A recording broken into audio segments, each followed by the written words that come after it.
All right. Hello. I'm just doing this live because it's easier than like filming this and then like uploading it. So, welcome to my backyard. Welcome to my sanctuary. I just posted something called the Fuzzy Physics Field Guide. And now I feel like maybe just posting these elaborately designed PowerPoints isn't the only move I can make. So, what I'm actually going to start with is reading I'm just going to read you first. I'm going to give you the shortcut. So you can just have the shortcut and you can just have whatever little key code you want. And then I'm going to read you the grand picture synthesis. Essentially, the synthesis of what the fuck I'm even trying to delve into. And then we'll go into the actual field guide, okay? So, the shortcut. I always like to start with the last page first and then work backwards and then start at the beginning again. It's, TLDR. Thank you, Garrett. Exactly. This is the TLDR. Shortcut. If you want to know why somebody is talking about Tesla's pigeon at 2 a.m., don't look at the pigeon. Look at the voltage of the person talking. They're trying to show you how to be free energy in a world that is used to being a battery. And essentially, by framing it in this way, you can make yourself a reporter or a synthesizer rather than the center. It helps you be in control of what it is you personalize and depersonalize. If you've got dissociative depersonalization anxiety, this is a great thing to, instead of trying to fight the depersonalization, take control of it as some sort of superpower that you have. Essentially, figure out how to be in control of what it is you depersonalize and what it is you personalize. So yeah, that's the shortcut. The grand synthesis. Why mixed media rants and looking at social media and the internet as an idea of some sort of synthesized mixed media rants actually matters. Every time a pigeon rant or a neon collage is posted, it's an update to the collective operating system, which we can see on the internet. It's the collective operating system. Essentially, your inputs are the raw, unfiltered, high voltage information that you're intaking. The transformer is your body. The artistic process, the cathedral. It's the artistic and I would say alchemical and very much architect, that kind of process. And the output is a world where madness is recognized as uncontained power that we're figuring out how to contain, and beauty is the primary grounding wire. Thank you. Okay, so that's your little TLDR. But let's go into the actual manual. This is the manual for the Fuzzy Physics. It's the field guide, a manual for living at max capacity.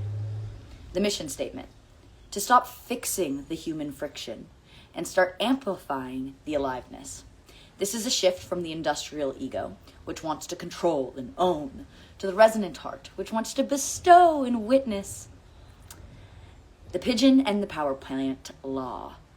This is the communication laws, the concept. High-level genius, like Tesla, requires a non-judgmental, pure frequency receiver, like that pigeon he was in love with. Collective thinking, like the hive mind. That's exactly what I'm thinking of. You're right in here, Garrett. You're right in here with us. The concept. Okay, yeah. The translation. When somebody rants about pigeons, nebulae, or neurosignals, or DNA, they aren't seeking understanding in the logical sense. They are broadcasting a frequency. So what can we actually do with this? The practice of this knowledge, the embodiment of it. Stop trying to decode people's words and instead start feeling the voltage of those words. What it is those words are actually carrying, where they're carrying you to. If you look at words as a vessel of actual fourth dimensional transportation. Yeah, that's where I'll put that. So if you do that, then you can essentially start sorting out words and messages and notifications and things that you're receiving, static even, based off of whether or not the messaging or the notification or the interruption feels alive. If it feels alive, download it. Download it immediately. That's a high frequency download. That's a realization. That's a eureka moment. Download it if it feels alive. If it doesn't feel alive, you should just let it pass. You just play dead, Well, you don't have to play dead, but just don't receive it.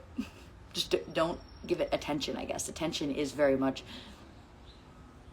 kind of you getting in the car of the vehicle that words are. So if you want to give your attention to those words, then you will like enter it. Yeah, transportation. Yeah, so then that turns like the internet, anything you don't understand, it turns a crazy rant into a bestowal of code. There's codes in everything around you. This is the Matrix, and we are not escaping it, we are hacking it, and we are redesigning it. Thank you very much. Okay, the Lisa Frank containment suit. This is about regulation, the concept. Intense internal voltage, or high frequency thinking, requires a colorful, low resistance lead lining to prevent a short circuit. And this is literally just like, any electrician would be able to tell you that. This is truly just like the mechanics of how to like wire electricity into a house. I dated an electrician once. I know what I'm talking about. The translation. Using neon palettes, stickers, and like this kid energy or childlike wonder and innocence and nostalgia isn't a retreat into childhood. It is a somatic heat shield. It keeps the high-stakes science from becoming heavy and dead. If we simplify things to the point where they become dead, they don't feel alive anymore, then what's the point of explaining anything in a way that deadens it? You don't want to do that. That's silly. Well, it's just impractical from my vantage point. That's just impractical. The practice. So how does this actually look in the body? This information, this concept. When reality feels high voltage or scary, wrap it in a fuzzy texture or pet ruby. Translate neurodissection into a sticker scrapbook. And why this is effective? It makes the impossible look approachable. Something doesn't feel so impossible if you cover it in stickers. I would do that to my dad's cars whenever he would get like a new car that like, this impossible feat of like mechanical engineering. I'd cover it in stickers. Like ones that were scratch and sniff and ones that were fuzzy little chickens and cows, fuzzy little cows. And like Powerpuff Girls and all of these other like just crazy Lisa Frank for sure.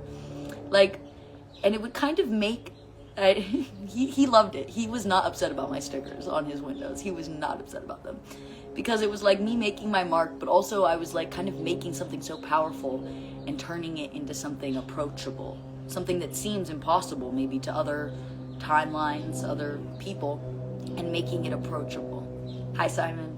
Thanks for being here. So like, and that's another thing. Like, that's why I love fucking Teddy Roosevelt so much. I love Teddy Roosevelt because here's what happened. Nobody like talked about the president every day. You didn't know what the president was doing back in the day. It was like this whole like behind closed doors. Like we didn't even know that like I think it was FDR was in a goddamn fucking wheelchair, like because of the way that media framed everything. Now what actually made the president bring into the homes instead of behind some sort of White House fenced gate? What actually brought the president inside of the hearts and souls of every American home? The invention of the teddy bear. That is what did it. It's the invention of the teddy bear.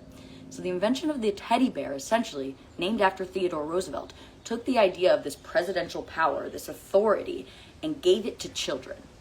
You could now have a teddy bear and actually interact with that power and that energy and that name in a way that was one-on-one, individual, unique to the child that's like watching. So like, that's what I think that the importance of using like childlike nostalgia and these things that we're so familiar with back, because it puts us back in, the environment where we were able to be our most free, most playful, creative selves, but as our actual physical human beings, as the evolved like intellectuals that we are today with all of the gained experiences that we have, taking that version of ourselves and then being able to be put back in an environment, in a aesthetic environment that triggers your ability to like feel both of those at the same time, allows you to treat all of these like high intellectual, like complicated adult tasks, but as play.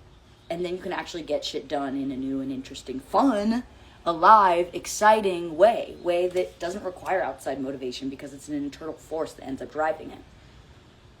Okay, yeah. So now, chapter 3.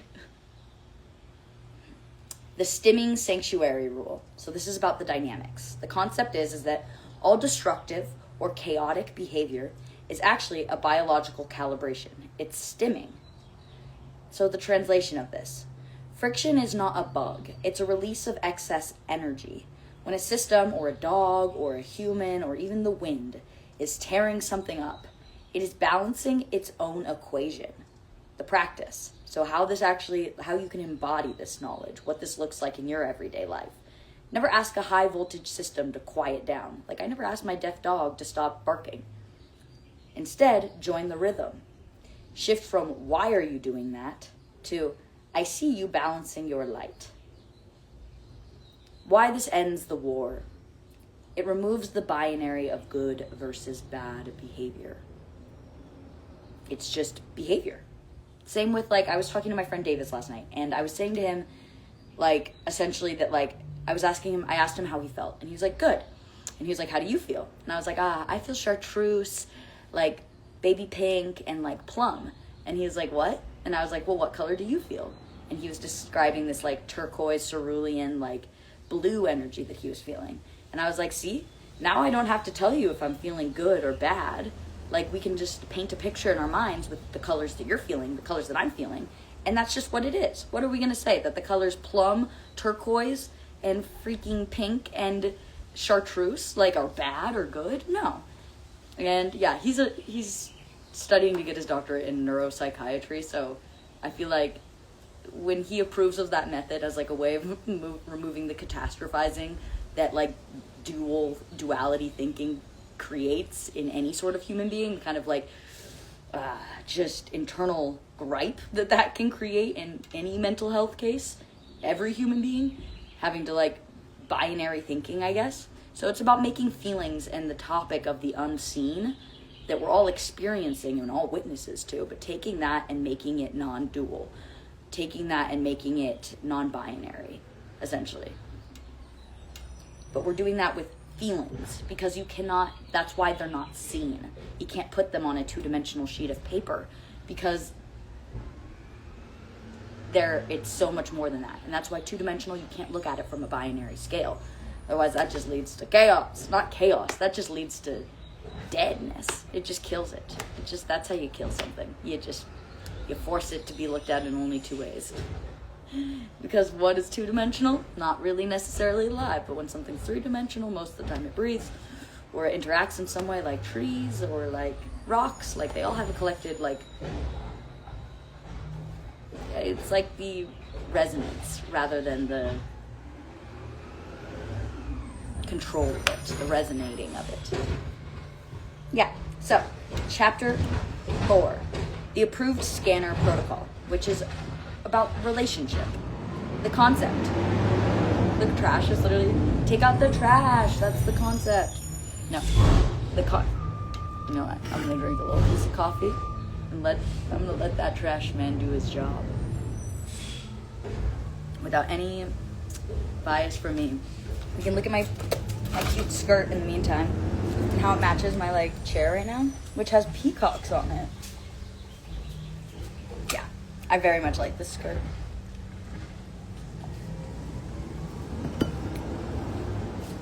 Cool. And now the noise of his job has passed, so I can continue doing my job. Look at that. I call that helping each other out. So, the approved scanner, the concept. Mastery is the only currency. We don't date, we're not friends, we merge projects. We merge projections. The translation. Relationships are joint venture labs. We look for people who are as devoted to their craft, be it to the stars, engineering, or legacy, or history, as we are to our own craft. So how does this look embodied? What does this actually look like in a third-dimensional way? The practice. It's when you treat every interaction as a mission bestowal. You are being bestowed upon you a mission, and you are an operative, and you have a partner, and you're doing this, okay? If someone brings you their madness, they're not making an emotional demand. I mean, sometimes they are. Sometimes people are making an emotional demand. But when I bring you madness, or when I see, there's certain flavors of, what madness really is. And maybe that's a word I'm going to dissect next for everyone. But, the word madness, that's key here. Not craziness, madness. It's not an emotional demand. They are inviting you to scan something, the most interesting data in the universe.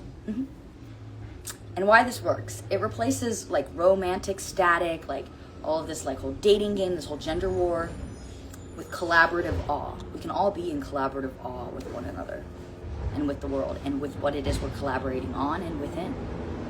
And with. So yeah, that's what I have to say. Thanks for watching. Don't forget to be the love you wish to see in the world.